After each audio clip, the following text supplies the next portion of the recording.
அதேபோல பிரியாணி கடை சுந்தரமும் கதறி அழுதார். அவரை ஆண் காவலர்கள் தேற்றினர். இருவரும் கொடூர குற்றவாளிகளாக இருந்தாலும் அந்த இடத்தில் போலீசாரின் மனிதாபிமானம் பெரிதும் பேசப்படுகிறது. இது ஒரு புறம் இருக்க, அபிராமி தலையை கீழே குனிந்தபடியும் முகத்தை மூடியபடியும் அழுத போது ஒரு விஷயத்தை பொதுமக்கள் கவனித்திருக்கிறார்கள். தலையில் டிக்டாக் கிளிப் 2 அணிந்திருக்கிறார். 2 பக்கமும் காதோர முடியை சிறிதளவு எடுத்து அதை நடு மண்டையில் ராசாக பிடித்து இந்த கிளிப்களை செருகி போனிடெயில் போட்டிருக்கிறார். அதேபோல அவரது கை விரல் நகங்களில் நெயில் பாலிஷும் பூசப்பட்டிருந்தது.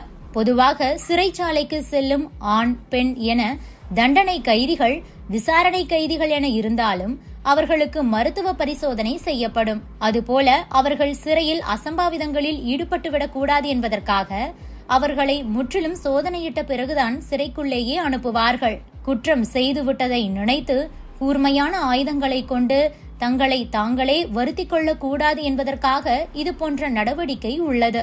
அப்படி இருக்கும்போது விஷத்தன்மை கொண்ட அந்த நெயில் பாலிஷ் அபிராமிக்கு எப்படி வந்தது, அவர் எப்படி நெயில் பாலிஷ் வைத்தார் என்பதுதான் கேள்வியாக கேட்டுக்கொண்டிருக்கிறார்கள்.